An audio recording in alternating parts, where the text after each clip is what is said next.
khuluma ndoda ungathuli. Inkinga yagibelana. Sanibonani babukeli bekhuluma ndoda ungathuli ezindaweni zonke, South Africa yonke, even internationally. Sibuyile ke namhlanje la sibhekana khona nezinkinga zasemakhaya zabobaba, zabomama, zabantwana. La kunendoda khona, remember ukuthi ubaba ukhona, umama ukhona, umntwana ukhona. Izinkinga zethu sonke esibhekana nazo. Angihambi ke futhi ngingedwa namhlanje, ngihamba nobaba uMasango. Phondeli bovu. Sanibonani baba Masango. Khuluma ndoda ungathula, hayi siyabonga mfundisi. Right. Sibonga ithuba. Yeah. Ngiyathanda ukuthi inkinga yagibelana. Inkinga yagibelana. Bengizakubizela yona ngeSiswati manje hey. Hayi iSiswati ayisimnandi. Alright baba Masango. No siyabonga uNkulunkulu for lethuba nokuvuka. Yes. Besacela babingelela ababukeli bethu emakhaya. No siyabingelela njengoba umfundisi kashilo sithanda ukubingelela abalaleli emakhaya, South Africa and international, because I think it's international, you know, and nabafowethu khuluma ndoda ungathuli, abantwana bethu, bomama bethu, community at large, community leaders, religious leaders, and wonke umuntu nje oyi-leader. Mfundisi ukuba i-leader akudingi title. Ukuba i-leader is to do the next right thing. Ahlele eromini kushisa wena ucabanga ukuthi kumele uvule ifastera, which is Paul, that's a leader. So sibulisana wonke ama-leader a-recognize nanga-recognize wanga. So kuba indoda automatically kuba i-leader mfundisi. Very nice. Hayi so iveza kwelinye iside ukuthi okay, that means sonke singama-leader. Yeah, so la kumfundisi wami angali maybe ngiyakulahlekisa kancane or ngiphuma ku program, but it's something profound engizwile ukuthi ukuba i-leader njengoba hleli nediso la kune solution ukuthi man ngiyashisa la uthi ngivula ifastera, sihamba ngekari man ngiyashisa, awuvuli aircon lapho you leading. You know, each and every week kuna something entsha esifundayo, sinomfundo lapha ngaphandle. Each and every time, each and every week kune guest efikayo entsha, kuna something entsha nathi esifundayo. Namhlanje sifundisile nge-leadership. Kuthi yonke position oyenza, yonke into enhle oyenzayo uthatha ubu-leader. Yeah, ukuba i-leader and ukuba i-leader kunezinkulumo, because uyothi awuvula le fastera but uthabethu uzenza ngcono, ubani uthi ize kuyashisa la. Oh. Mara musuphethe indaba enkulu mos. I-leadership ayihambi yiyo akathuli. Angekhe. Then you know the true leader. If ikuthulile kumele understand ukuthi ayikho akusi right. Yabo? Hleli asithi ihleli nje endlini or ihleli maybe asibali njengoba simadoda sihleli sine conference or ihleli nje, and then wena usukume and then sizukushitha but abaye bazothi emarombonile uthabethu uzenza ngcono njani, angakhetha ukuvula ifastera. Yeah. Uba angakhetha ukuvula ifastera. Yeah, those type of things, it's where you must elevate. Kumele uphakama uyi-leader or awindoda akubani inkulumo mfundisi. Into enganankulumo akuhambeki kahle.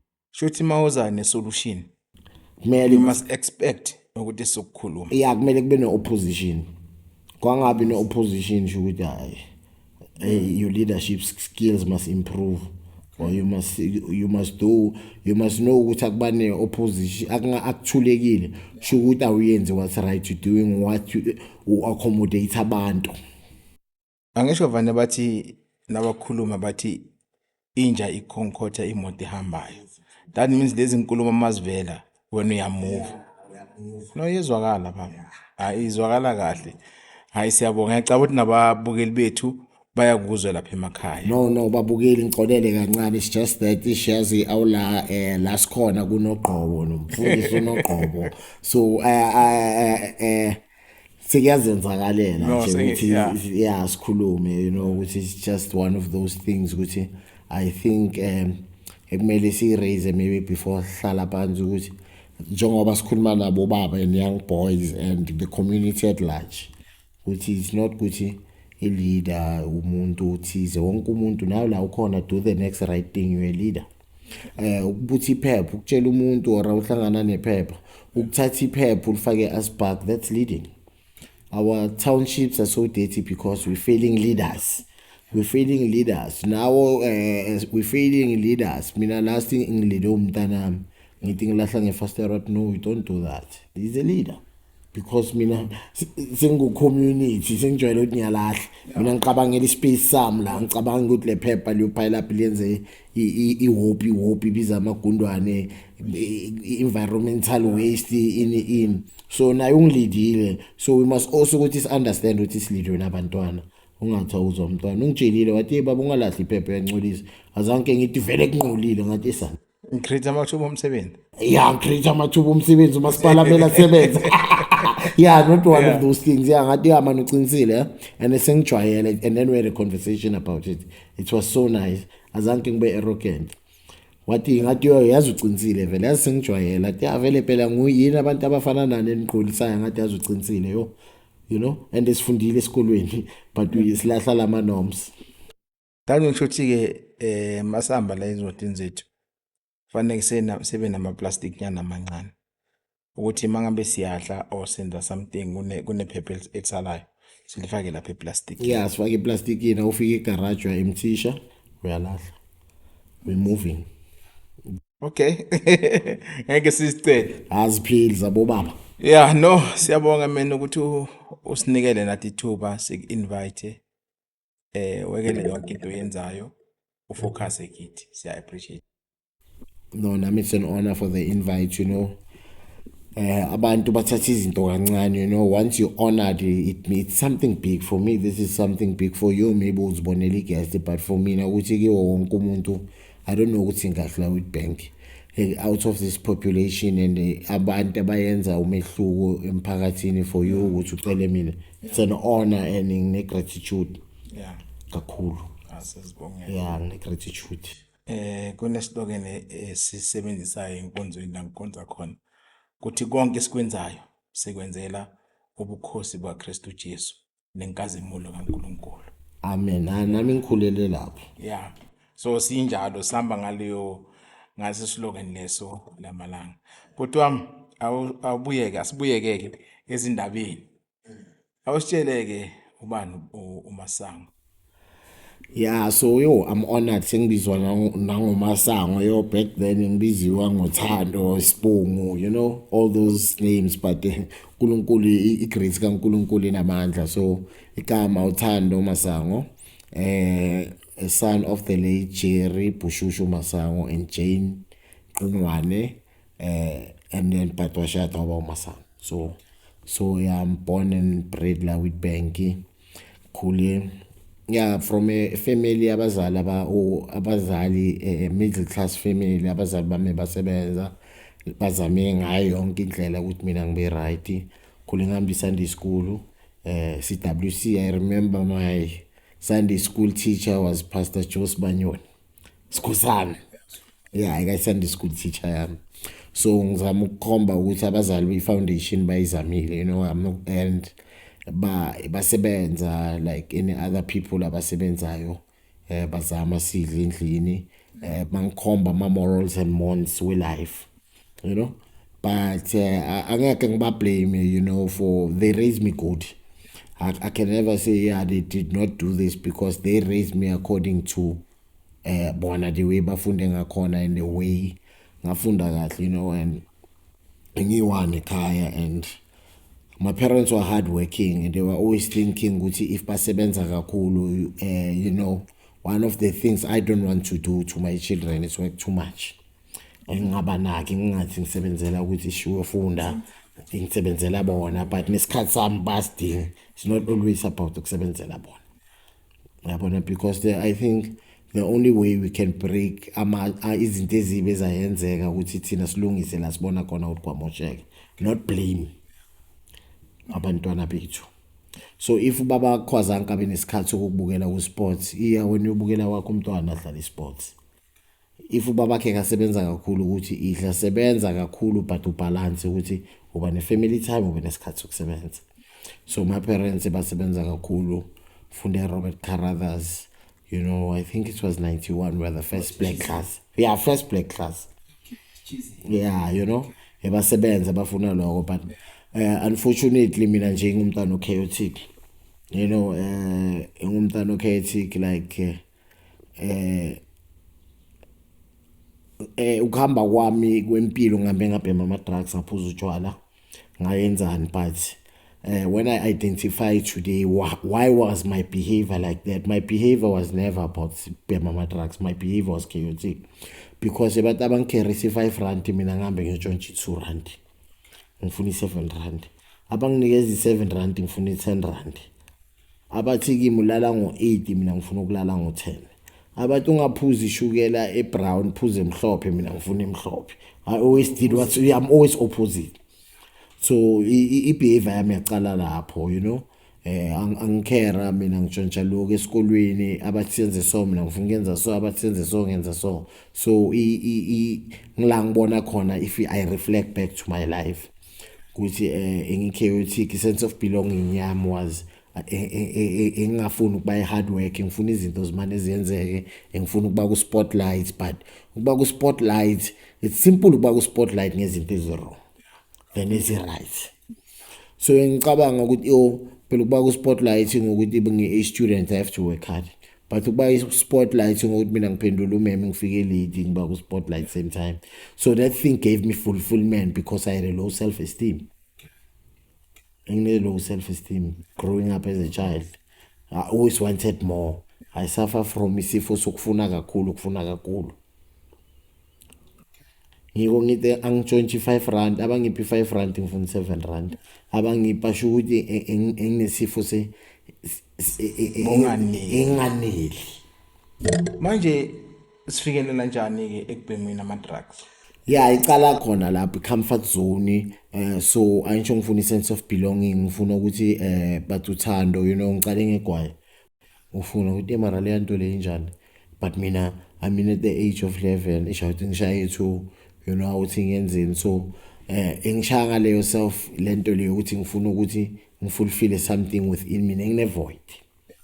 So leyo void unfortunately noma ngabe ngisonta ngingayivali ngethandazo. Mina ngifuna ukuthi ngibe umuntu wasekasi. I remember back then ekuseseno Harris la Akaville, angize esontweni banginikeza imali sisasontela labo ngensimbi mina yokuthenga yokunikela, ngihambe ngithenga ibhuku. Angisho ibhuku sebadikota manje, thina sikhule kuyibhuku. Kunjalo ya. You know, ngihambe ngika-Johnny le Akaville ngithenga ibhanchawo, you know, all those things. Imali yomnikelo. Yabona ukuthi chaotic life yami icale kuphi, ukuthi ngizitshe ukuthi ngihlakaniphile. But by then I think the atmosphere and the surrounding, because the surrounding is both ways. Surrounding there is good and there is bad, but you choose ukuthi wena ubheka yini.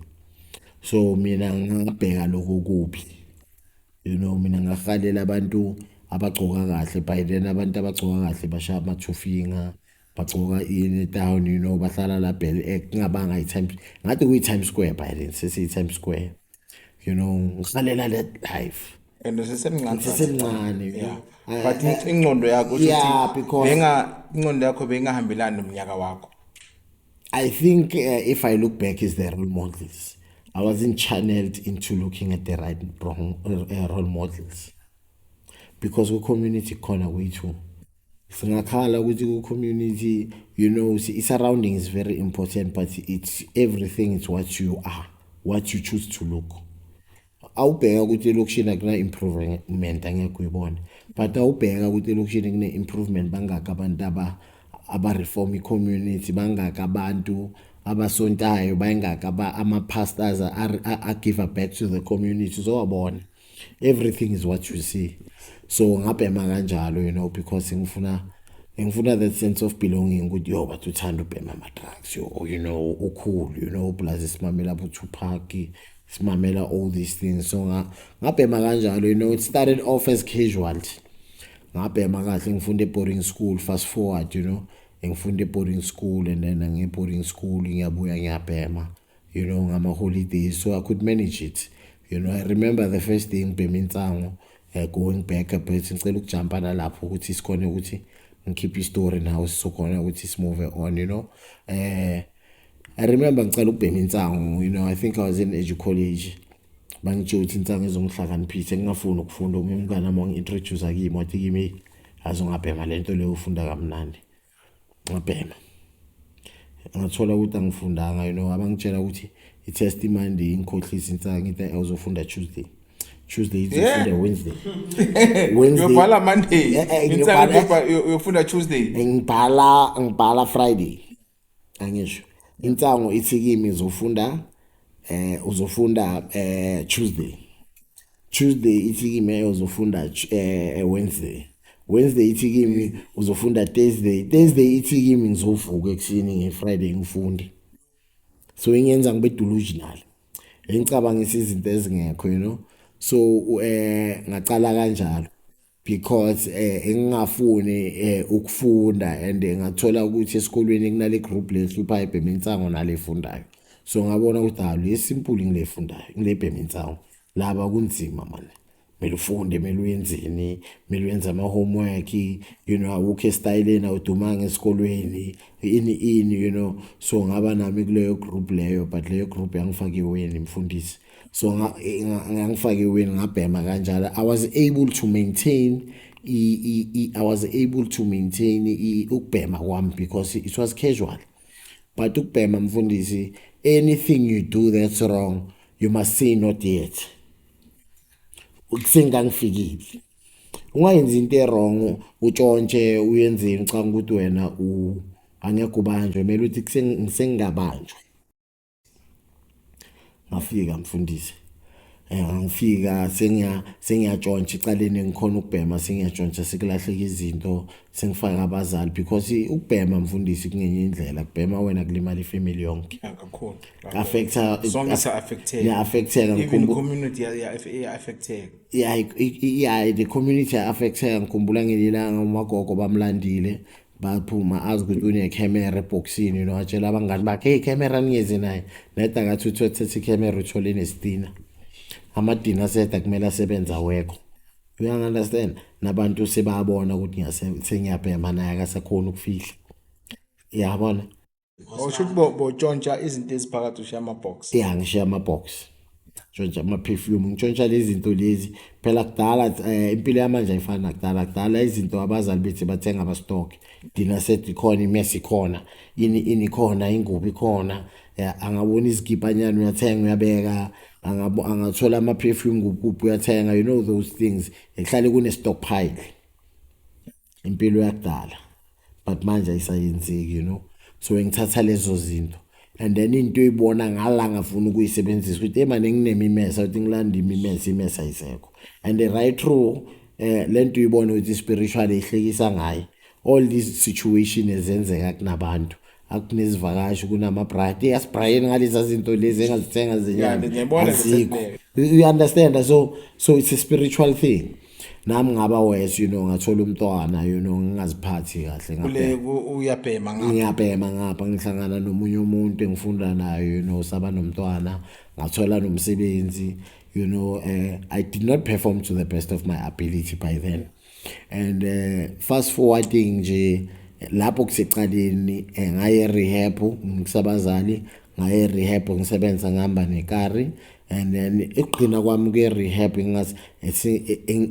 ngisebenza but ngiyi-fireman and angisebenza uthola ngihola 30,000 but ngibhema nga-2 days nge-Thursday ngise-town bangivalela ama-Nigeria and funny thing awuvela lapha ama-Nigeria awunemali bakunukelela my friend come noma ungafika noma kunini awunemali bakuzwa awunganamali bakuqosha fast forward igcineni sengiya e-rehab engasenakari abazali bami bangasenathemba kimi sebangirayitha off esengibazwisa ubuhlungu umagogo wami sekagula neshukela esiyeza ubuhlungu umntwana wami ngingasubaba nami self ngitshontsha izimpahla zami ngikhona ukufika ngigqokile skip umuntu athi uyasifuna ngisithengisa nginikeza samaratha same time akade ufuna le tiki ngiyakhumula ngigcoka incapsi ngiyamalele 4 days so so that state of mind lana ukuthi nami lesikhathi ngisaqala people were encouraging me yona ubhemi njengabo bheka uclean njani and then I felt ukuthi right so but one thing I've noticed it only gets worse, it never gets better. ukubhema ku-progressive and ukubhema kwethu naloku kwamanje akufani. Lokhu kwamanje these young boys and girls babhema ama-crystal abayenza ukuthi bagroove bangalali uzojabula thina ibanikela energy but i-upper drug thina sibhema ama-down asibhengisha sifundise siyaqobeka ziyahlukaniseka ne-upper kune-down. Okay. Thina sibhema amanyawupe namasathathana amandana izinto awuzibhema uqhubekile. So lezi zamanje uzojabula uthi umntwana uFlex yokhuthele lo mntanami clean igarage ucleana ini akalali wash ikari khipha ama-seed uzothi ukhuthele umuphe nemali because thina ama-rewards wabantwana bethu imali. Kunjalo yeah. Ukuba umzali it's not money. It cannot be money ukuba umzali mfundisi. So and then yabona affecta wonke lo muntu affecta nomamami. Umamama akasakhoni ke esontweni sekane stress akafika esontweni bakhuluma ngabantu bama drugs ubona ngathi bakhuluma ngaye naye akasakhoni kuyandawo nabantu phela we live in a very spiteful community and our community is very spiteful. Abafuna ukuba spiteful kuye bakhuluma ngani ngama drugs seka-affecteke wonke lo muntu and every us as parents nama ma-parent every parent wants something best for umntanakhe and then sebakuthuka ngokuthi angilokuthi umfundisi belungini but all she wanted was something better for me. I'm grateful and I'd like to thank my mom la khona ukuthi he fought for me. Mina I had every right to be a doctor or whatever because I had the resources, but my decisions are still my consequences for me today because I did not utilize those services or that supporting now.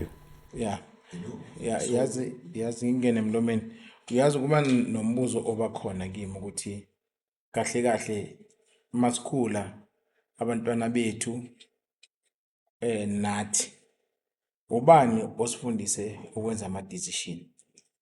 Sisifundela ama decision wayenza osefundisiwe or i-influence yabangani yasesikolweni ubani osifundisa ukwenza ama decision. Yeah, it's whereby we're going back to where I started. Being a parent is not about being a provider. Being a leader is not being a parent and a leader is not provision. It's about ukuthatha isikhathi uspend isikhathi unurture umuntu.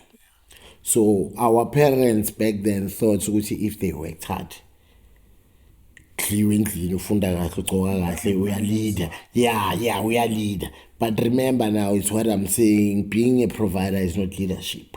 Umntwana kumele umtshela kayenza into wrong kumele umbonise. And you can only umntwana ungambonisa basibonisile kokunye basikhomba religious wise ne basikhulisa religious wise but thina we were expected ukuthi religious will show us a way. But imagine religious is only 5 hours on a Sunday and it's nangaleyo Sunday school maybe, but what about the rest of the time?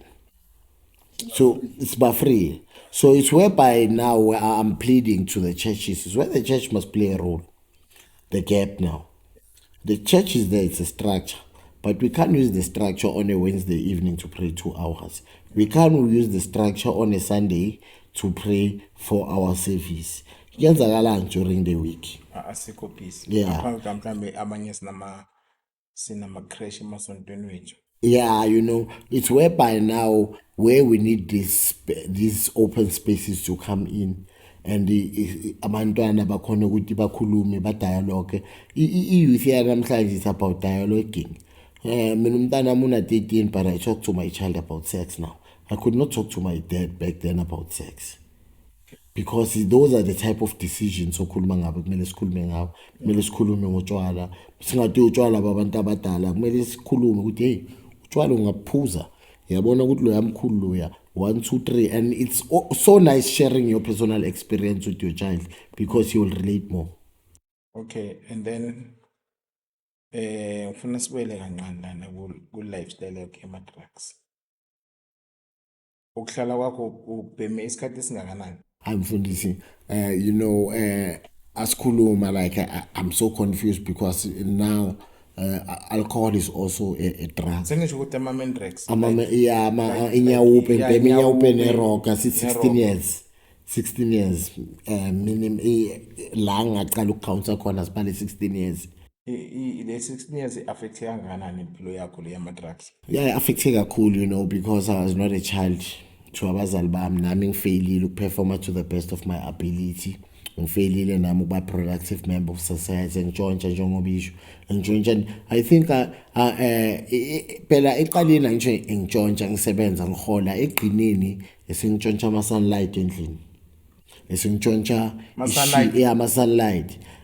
Khumbula ngelinye ilanga ngithi ngiyaphuma ngwabambe so umagogo wamaphakamisa izandla ngithi ama-sunlight. Owafakela emakhwapheni? Yeah, you know, ngitshontsha izimpahla zomntwana ze-Christmas, you know, and ngi-affectwe ne-old lady la akavuka ekuseni kumele ahamba aphethe ibag. Angashiya ibag ngiyamshaya. Lento i-spiritual bangafihla imali emakomishini ngishaya emakomishini. Bangafihla isikhathi awunukeleli ngila sesiku-spiritual realm manje. Angisho is there to kill, steal and destroy. Phela the word drugs is the revenge upon God's people. So it's destroying you. It's destroying the family. Akunakunukelela, ayikho into yokunukelela imali. Net it's there iyabhidliza into ebhidlizayo ine mandate yokubhidliza abayifihle emakawusini uzoyikhipha abayifake emabhodweni ngeke bathi abantu ababhema abanukelela imali le spirit sokubhidliza vane sisebenza. You understand? ngashaywa abantu ngashaywa umphakathi funa lapho ukuthi emphakathini community yona beniphathana njani na because you are destroy ekhaya ukuphuma kwakhe ekhaya i-drugs liyafuneka. I think after 15 minutes faneke ulifake futhi. Yeah, so i-community yangishaya khona lana vele saka ngakhona basishaya khona lana bangisukela khona and ngisukela abantu engikhule nabo because you know ngihlale ngitshela amajita as raise ama awareness, you know, singenhlangano iKakaramba Foundation but isikhathi singasifikeli ngithi kibo no, there is no such ukuthi isikhathi siyafika. Ukubhema ko self ku risk uzothi uyahamba lapha kuhlangana umuntu atulahlekile afe ngawe. Yeah, afe ngawe. So it's where we coming back mfundisi and sitento le is a spiritual warfare. It's a chemical war. You know, kune ama war ahlukile, kune spiritual war, kune chemical war, kunale physical war ese Ukraine. Then it's a chemical war. Utshwala it's a chemical war. Ama drugs it's a chemical war. You understand? So usathana ulwa ngama war amaningi. Okay, asibele move. Njengoba bobhema ku rehab waqela ukuthi bakumikise okwaba i-decision yabazali. Yeah, eqaleni, you know, nice conversation going back, you know, i-rehab eqaleni i-rehab abantu baqhamuka we-rehab uyalashwa. E-rehab they give you awareness ukuthi okay ama-drugs i-abstinence e-rehab uya-abstain abakupha ama-skills ama-spiritual skills ukuthi i-drug into so emzimbeni wakho ikudla so they educate you more about leya nto. But abantu ababhaya banale understanding ukuthi awe-rehab bakunikeza amapilisi uvile uchinche. There's no such. Ne, e-rehab we go for so many reasons. I'm losing my job. Ekhaya bafuna ngiye emsebenzini ngiyaqoshwa sengibheme kakhulu ngifuna ukuyophumula kwesinye isikhathi ngiyafuna lokuchange but angifika le rehab ngithola ama methods amaningi ngila ngikhuluma khona ukuthi you choose even nase rehab iyaqoqa ukuthi mina ngibhema so mina i-staff sakabantu siyashaya ubuya bhe Witbank uyamazi uzibani une rock emnandi une drug talk, you know, ne drug talk. You know, ukuthi mina ngiyenza so iya ukuphi awusejozi eSprings kunoSinemani kuphi you know. I remember ngelilanga ngihambe ngesonto ngeSprings but because ngisankausa and ngezwe nye out ngicocela ukuthi ngayitshela ukuthi thina sisonta lana wangitsho ukuthi ya uphuma lapha epark ngalo uzothola iSinemani ngayithola erehab lo Sinemani. Yeah, ulo kanhloro lapha le kanhloro. Yeah, kanhloro. Yeah, bhe uSinemani ngumthola eBosberg erehab. Ukuthi mina nginokuza iSprings ikasi la kunyalaza nje ngizenza uhleva. Yeah, siyasonta mina nomunye uSinemani waba uphuma ngale park kunama RDP nyana uphume so. Yeah, so sengifuna ukukhuluma ubungozi be-drug talk. Yeah, and i-rehab only plays 5% of your recovery. Angisho abstainile. and awu-abstainile and angekho ubheme 16 years uhile nge-6 months or nge-3 months izoku-assista loku-abstaina ikupha izibhanera ikuphi i-toolbox e-rehab izibhanera batibamba sikufundisile ukuthi uchacha so ubopha so. Okay, I remember there's a boy uthi wahlala 12 months aboshiwe. Uthi ngelanga phuma ngalo. Okay, kule 12 months waba clean. Nangale phakathi zanke azinikele isikhathi ukuthi abheme nje waba umuntu wesono. But ngelanga phuma ngalo ejele wezwa ama-stomach. Yeah, that's why we're saying that's why it's ama-drugs, it's a disease, and it's a disease. It's a disease and it's a chronic illness. I-chronic illness abo HIV abo shukela baphuzwa balashwa ngamapilisi, and abalashwa ngamapilisi i-addiction it's a chronic illness but a spiritual one ilashwa ngokomoya. So i-addiction uyilwa every day awuvuka ekuseni you pray. Mina ngibambe egcinile mfihlo le uthi egcineni there's only ama-rehab ungaya kuye-100,000 ungaya kuphi, but the key thing, this thing is a spiritual thing. So ifuna ukuthi awukhipha wona ufaka uNkulunkulu ngendlela wena umqonda ngayo. Should kahle substitute. Yeah, angisho ngile vacuum esikhuluma ngayo. Yeah. Awukwazi ukuthi uyikhiphe i-spiritual thing. Yeah, i-spiritual thing asibi aims, asina empty room. Into elanga spirit nawe umuntu akubi ne-empty room, angeke ukhiphe uNkulunkulu ukhiphe izenzo zakaSathane kube so. Kumele kube nento occupy space. So ama-drugs you must give yourself over to the care of God of your understanding. uNkulunkulu thina njengathi sisindisiwe kumele ukuthi ngithandaze kusena ngivuka ngicela uNkulunkulu ngicela ukuthi ungigcine la nginamhlanje ube nami ngisazolala, ngicela ungiphe strength, ngicela ungiphe ini ama-challenge akavela uNkulunkulu kuphi strength. Akufika leya thought yokuthi uyobhema, kufika leya nto leyo ngegama lika Jesu now nayipower akaphuma kuleya 12 years akuphuma le yanto lena ethi khalele kumele le yanto ayikhulumisa athi ngegama lika Jesu ungangisukile. Ngoba uSathane uyamhlele. Ngoba yafaneka yena alwe nayo mama wangiphi imfihlakalo wathi mntanami akufika lento ukuthi bhem wothi ngegama lika Jesu. Awathandaza ngikhulu. Antsho ngisese vulnerable. Yeah. Nalokuthandaza kusengabi khona. Ngazitshela mfundisi ngalelo langa and ngachange ngalela langa lelo mama yeke angasafuni next. Nabazali, the more we enable our children, they're not going to stop. Okay. Ngalanga batikimi next wena sakufunda khaya asenzi next ngiyathanda I can tell you something izokuhlekisa yazi abazali bethu the way sibazisa ubhlungu bakhona bagcina babone ukuthi ipain lokuthi ishone lingqono kunaleli lokuthi bakubona ubhema. Yeah. Agcina yaza ungashona I think ngizophumula because ngizowazi because manje akasazi kufika abantu bathi wenze lokhu ufika nabantu utshontshile abanye niya act uthatha abangani bakho anje ecaleni usathuka ugcina abanenhliziyo naye eqaleni hayi mama ngithethe ifoni yakhe ngiyamkolota namanga ugcina jump. Okay, isikhathi sethu ngathi asisifeli kahle. Ngifuna sibheke indaba yeKakaramba Foundation. Yeah. Yini Kakaramba Foundation? Kakaramba Foundation, the word is in the Ndebele word which is God is mighty. Kakaramba. I will check on the dictionary isilungu ithi God is mighty. In the Ndebele word God is mighty. So the foundation is God is mighty foundation because uNkulunkulu waba mighty phezwe waba nomusa phezwa. So iKakaramba it's a organization inceda bona abafowethu laba ababhemayo. Sibanceda ngokuthi sikhulume nabo. Sibakhuthaze if akhuluma ngedown umtshela ukuthi why mina idown alikangibulali. We can relate. You know, sihambe ezikolweni sibatshela ubungozi. Sihambe emasontweni siyabatshela ubungozi. You know, sihamba sitshela bona abafundisi bethu because sikhulele emasontweni.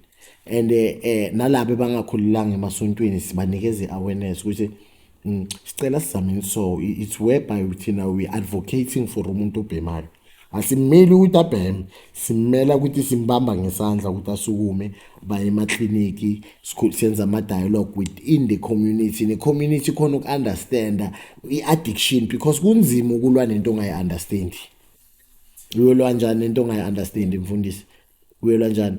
Nokutshela labantu abasha ukuthi kunama-drugs ayingozi abo-crystal laba esikhuluma ngabo because bona bazijuda kusiyinyawuphi. So iKakaramba Foundation I think ina 4.5 years. So ngathi angiqeda nami ukuyekela uNkulunkulu wangipa le vision uqala iKakaramba Foundation uhamba ukhuluma ngalento ushare story sakho ukhuthaze nabazali because abanye abazali baya give up. I think umama mina is a part of Kakaramba Foundation la share naye abanye abazali ukuthi mina ngayenzeka 1 2 3 and ukunderstand nabasebazalini ukuthi isifo sokubhema siyi1 hayi ukuthi uloyiwanga it's the addiction. Awuloyanga umntana akha kutshontshela awuloyanga kangasagezi ihamba kanjalo different person same story. And asikhethi mfundisi before ungena sik-atheka uphuwa sik-atheka urich sik-atheka usonta sik-atheka ungasonti sifana nesifo.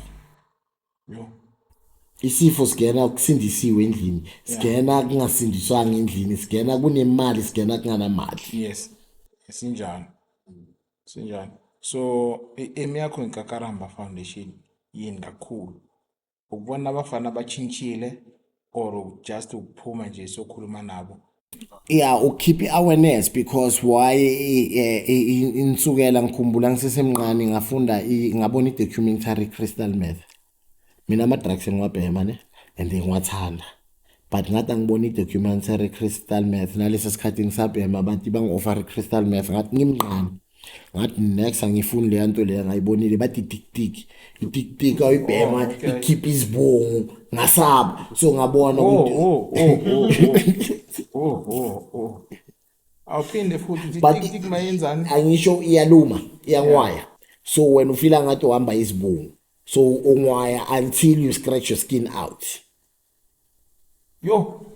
So ukubona kwami le documentary ngathi noma solo ngibhema ama-drugs badlile ngisaba iCrystal manje sibayijinja bathi iCrystal so ngabona ukuthi awareness ingozi mara izibunzo nabezingaphumi ufila ngathi ziyahamba ngisho lento bathi ma-bugs bathi ma-crystal bugs umuntu wakhona ungwaya iziphume so bathi ma-crystal bugs omunye laphisweni unama-sport ngoba kancane ya bathi ma-crystal bugs uzwa ngathi kunento la so ifuna ukuthi solo ungwaya nathi sesaqala inyawubhe bathi ingwaya ubhemile vele awunesilonda la usingwaya size sivuleke sibe ngaka.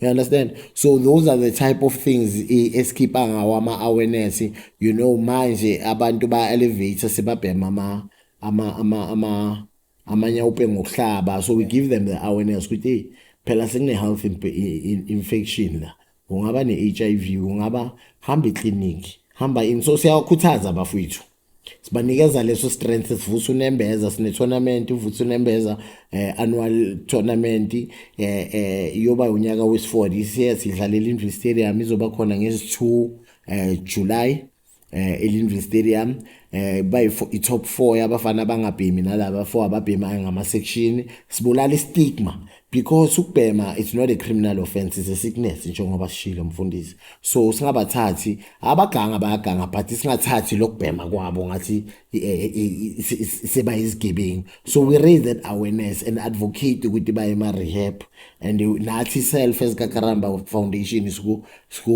sespacini lana siphansi kwe-social development sifuna ukuregister lama programs ukuthi nathi sifundwe proper kube i-everyday job yethu ingabi i-on and off siyenze ukuthi ibe employment. So my vision for this thing is for me to start it and ukuthola abantu which will come on board one day. I'm just the founder, I don't own the thing, it's just a vision. One day kufika abantu ba-implement lento ibe inkulu ihamba indaba ikakaramba and it's in our Kakaramba Foundation. Our first line of defense is God. First line of defense is God. Ungaqala uthi ngifuna ukuya rehab, ngifuna ukuyaphi ngiyakubuza rehab ayilaphi. You know, the first thing I always ask a person angathi ufuna ukuya rehab ngiyakubuza rehab ngibuza one thing, ufuna ukuya rehab lo i-rehab abuye abheme first day ucabanga ukuthi ubhenyiswa yini akasiserious khona umuntu akasiserious ngithi no it's not ukuthi akasiserious, the spiritual connection is not there. Okay. So that means ukuthi maya e-rehab number 1 faneke uziphumele kuwe. Yeah, kumele Kodwa ngifuna uke-rehab sengifuna ukwekela. Hayi ukuthi thina abazali sithi noma sekufanele ukwekela ukubhema sikuthathe sikumikise rehab. yeah, either way noma ngabe kuphuma kuwe or abazali bakumikisa because egcineni akekho umzali ongathi ulinda umuntu ukuthi abe right, but mina my thing is you must kumele into yokuqala, first step of solving any problem is to accept ukuthi unenkinga, ukuvuma ukuthi ngine-problem. Second point yokuyekela ama-drugs, ukuvuma ukuthi ama-drugs anamandla ukudlula wena, hayi ukuthi ngizobuya ngibheme lokhu ngizobuya ngibheme kancane. Third point is to give your power, to give your life over to the care of God. uNkulunkulu ngihlulekile, kunciphe mina kukhule wena. So ukuvuma kahle kahle into esiza abantwana bethu baphume kuma-drugs fanele bavume. kumele bavume, banikeze uNkulunkulu, banikeze, and uNkulunkulu yazi njani akafuni udangalazi. Angeke ukuthi uyathandaza ngapha uphuza ibhiya, ubobona labe bathi bayekela ama-drugs baphuza ibhiya badakwa hopeless kanjani. Akaphuzi normal njengomunye umuntu. Phela once nami ngizamile before ngithi ngibuye e-rehab ngiphuza ibhiya yenzana nara, so udakiwe uyabuyela. I-lifestyle bakutshela bathi ifuna 360 10. Ungasabhemi, ungasagroovy, ungasaphuzi, ungasahambi nalaba bangani, ungadwe value meet, ungadwe yapi, uchange lifestyle. Mina mfundisi angizenzi ngcono but ngiphilile lo kangiright, utshwala ngiphuza ngibhema ngenzi next ngiyenzile musikunghlulile ngizama uNkulunkulu ngiyaphila. But now you know ngeke ngabhema insango, ngabhema negwayi. Mina the way ngaphuma ngakhona ngaphuma azange ngibalekele abangani laba bengiskimana nabo, iskim samfedefede bese ngikawuza nazo. Ngathi base ngithi manje senyayekela zakhe ngibabalekele kule khona besimakile nami ngitholakala lapho. Yeah, So now mina bengasabhemi ngoba abantu nakabhema aphasisa ayindlulisa, fanele ngize ngishaye nami ngithi no mina ngisabhemi nami ngiyindlulisa.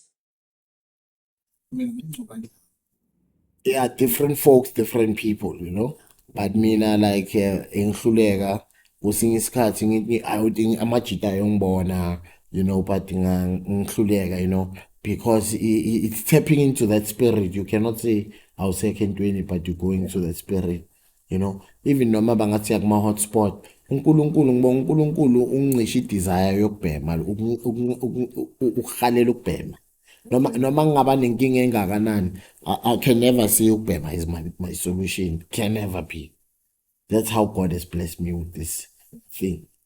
Ngibusisile uNkulunkulu. I've lost the desire to smoke, and noma angisi perfect, angifuni uclaim perfect, angikho perfect, but so sekangipeni ukuthi ngikhona uku-identify, because njengoba ngisho ama-drugs i-behavioral problem, ngicabanga ngi-selfish, ngicabangela ngiyi-one, yonke into it's about me, yonke into ngifuna kubonakale mina, yonke into kumele ibe ngami, uba self-centered, yonke into uba greedy. Phela ubhema uba greedy and ufuna izinto zenzeke manje. Ngifuna Greedy kanjani mphathi? uba greedy. Now ngiyabhema ngisifunela, ngiyaphuma ngisifunela imali yokubhema la, ngiyabuya ngithenga into ngihamba. Angeke uyishare.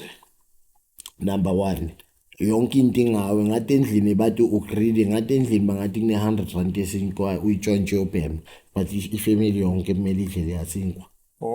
Yabona ukuthi ugreedy ukhona ukutshontsha ishibe endlini esinceda wonke umuntu uzicabangele uyi-one uyesithengisa. Ugreedy lobo, it's all about you.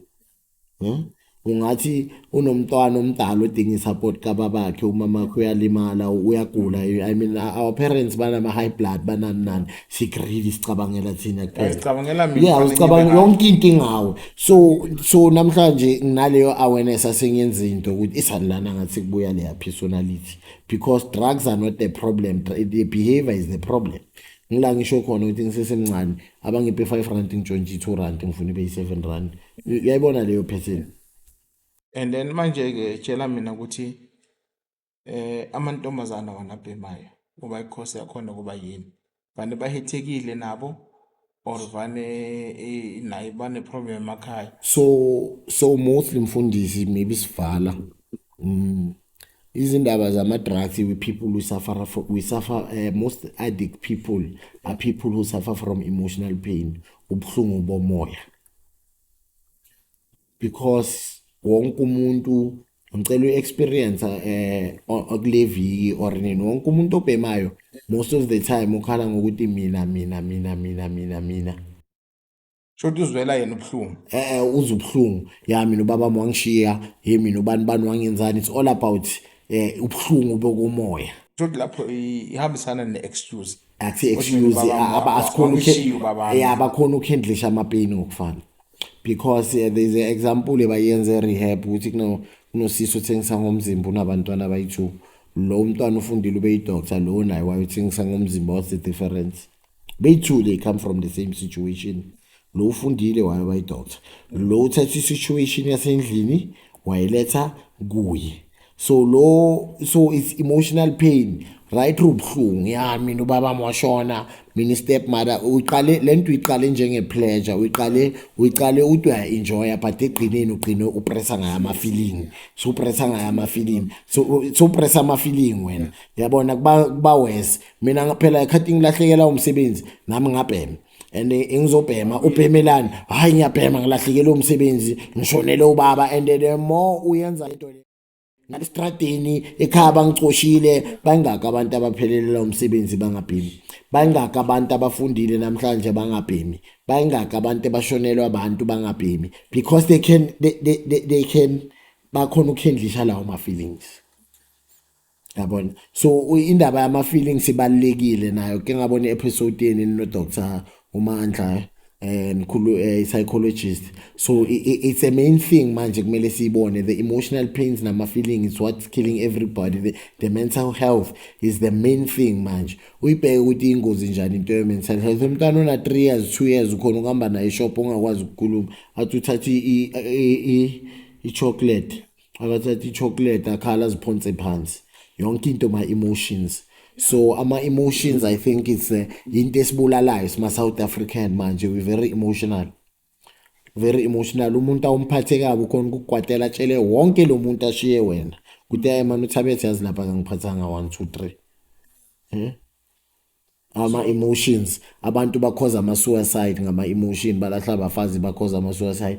Kunabafazi abayi-23 million eSouth Africa, ulimazo oyi-1 uzonda abafazi. Nawe mfazi kunamadoda maybe ayi-33 million, ulimazo indoda eyi-1 uzonda wonke la madoda. Okay, ngiyakuzwa. Ngifuna sijahele ngoba isikhathi sami ngathi sihambe. Ngifuna sijahele ku-future plan onalo mayelana ngeGagaramba Foundation. No, a future plan is to grow it. As Gagaramba Foundation, I think uNkulunkulu in the past 4.5 years has blessed us. We engaging on drug policies on a national level. So I cannot say much right now, I've seen but a lot is coming from Gagaramba Foundation. We're praying about it. God is giving us direction. Mina ngakufuna kwami ngikufunayo. Ukuthi ngifuna ukuthi ithi ngifuna in, but now we guided by God. Yeah, so uNkulunkulu uzosileader. And then people who want to come on board ebayibonayo ukuthi bangayenza 1 2 3, they are welcome to come on board. I'm also welcome to be led. I mean, I'm the founder of Gagaramba, but I think 2 weeks back is appointed Ubab Shong, Elisha Shong, as our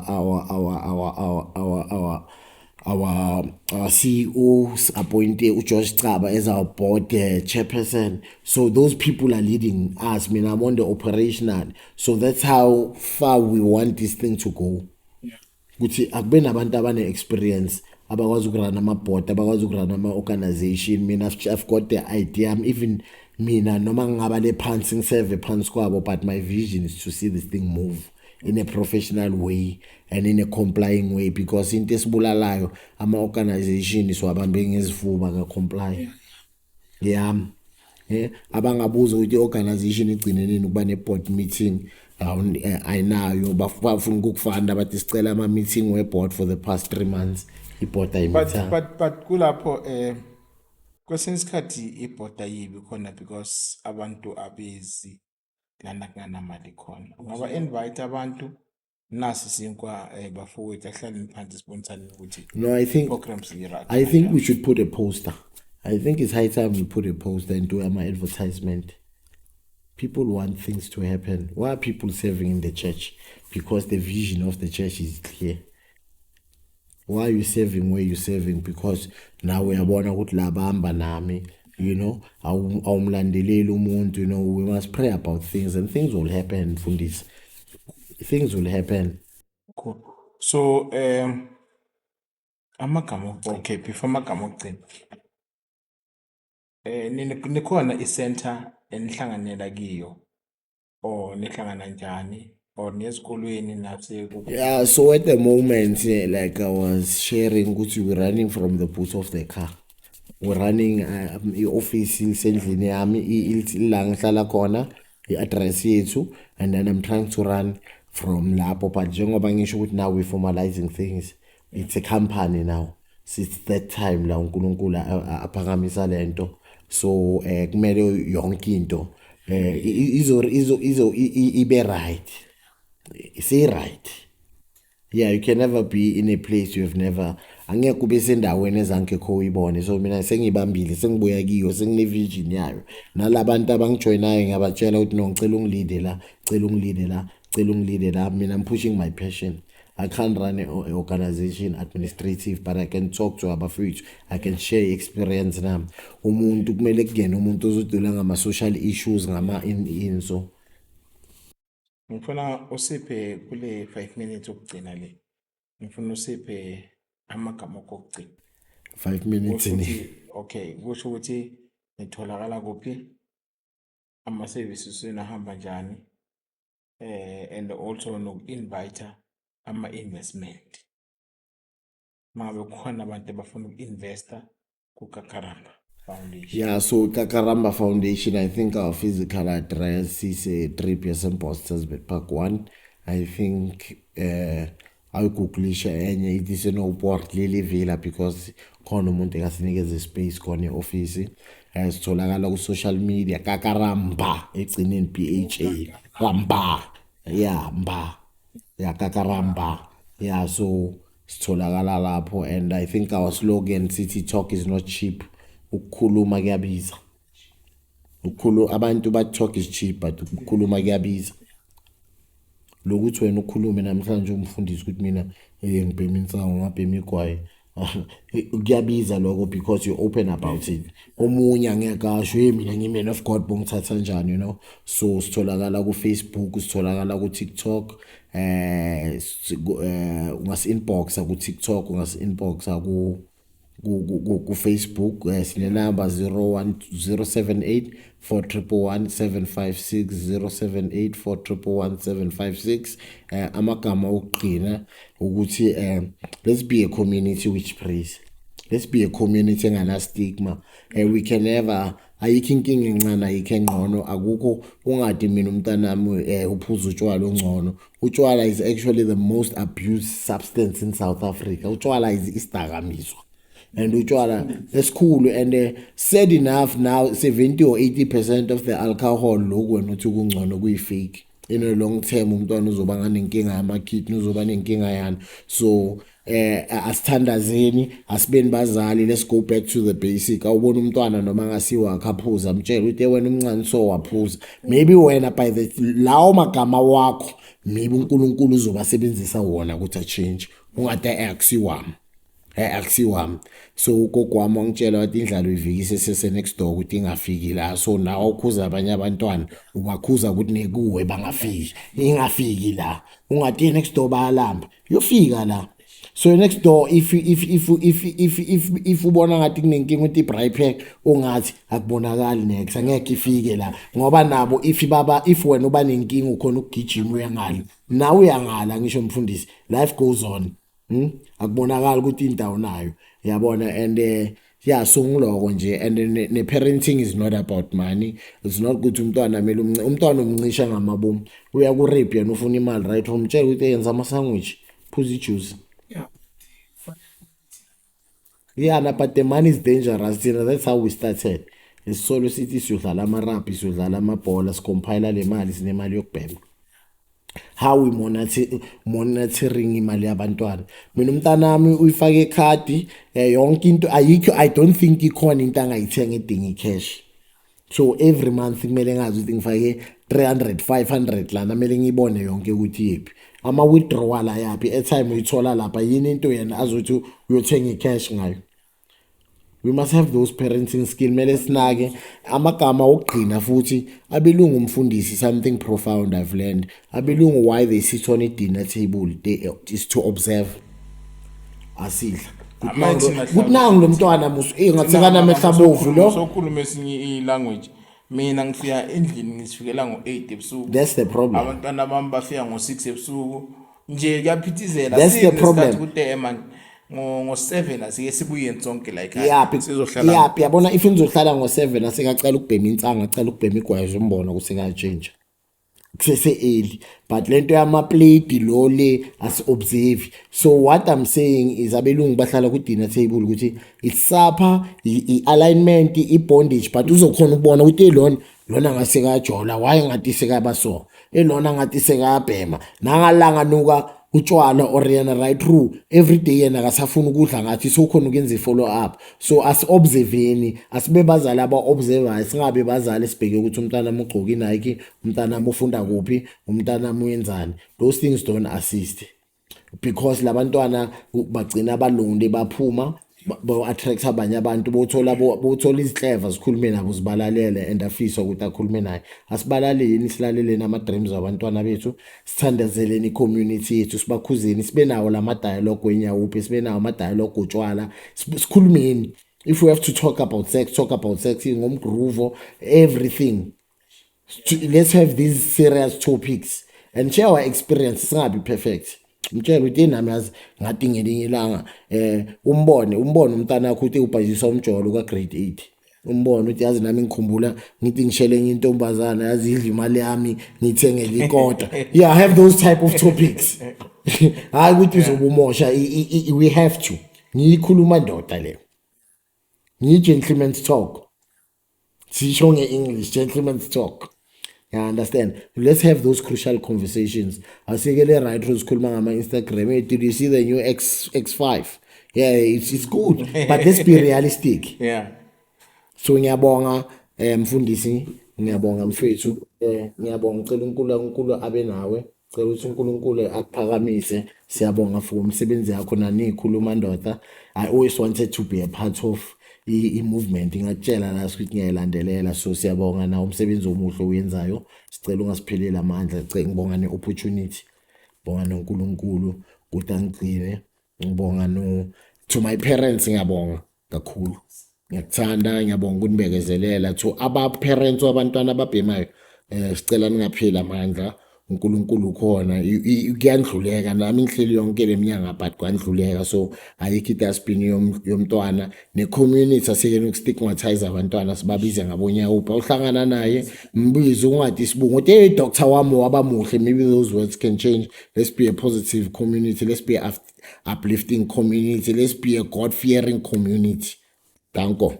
So manje i-partnership ikhuluma ndoda neKakarambe singayihlanganisa njani? Ababukeli bethu sikhona wherever things are happening. Umfundisi, I know nami khona ngi-invitile, nami namhlanje ngi-invitile. Last week engekho umfundisi, I was in Cape Town, discuss ama-policies wama-substance. You know, uNkulunkulu uyakuphakamisa nje. So ikhuluma ndoda la ikhona, sikhona thina, we not ungasabi ukusimema uthi sokucharge 5,000. We're doing God's work. This is all God's work. This is God's work. Now subscribe, now share with the subscribe ukuthi umfundisi aqhubeke asebenze. This is all God's work. So i-partnership is khona mfundisi. You support us, we support you. thina all we want ukuthi community change. Asikhona singekho sizoba honest, angeke ngithembisa amanga ngithi ngiyezungilinde ngingezi. Akunento evelile uyangitshela nami sifumi uyangitshela emasanga okuvela into so. That's how we're growing. That's life. Because life is lifing. But masang ngihlale emadebini ngiyacabanga ukuthi even bak-invite as a speaker fanele ababukeli nabanama event bakhumbule ukuthi imoto ohamba ngayo ayihambi ngamanzi. Ncane nje. Yeah, ababukeli abacabange, you know, it's so sad what you saying mfundisi, you know, it's so sad ukubona ukuthi abantu balakasi, especially in our case, abalanda umuntu waseJoburg, they have such a big budget. But abafuna wena ukuthi usuke la wezinambini angeke baze bathi man na imali yepetrol, and all you want is just transport cost. But abalanda umuntu waseJozi bayazi ukuthi lo muntu kumele ahashi petrol, kumele abhuke, kumele bampatale.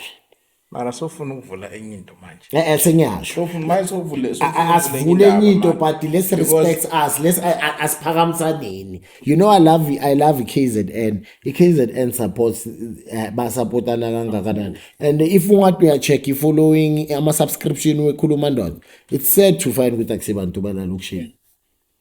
You know? So asuthandazeleni nalokhu ngasupportani nokunyatsana nokuthi ubani lona nokuthi lokhu, and you know uNkulunkulu akasincede, siyaqela akasincede uNkulunkulu. Thina ikakaramba sifuna ukuyisupporta seyilapha phezulu manje, ikakaramba ngeke siyisupport, but masiyilapha phezulu kula sokucala ukuyisupporta khona. Yeah, by then and isupport idinga kakhulu la.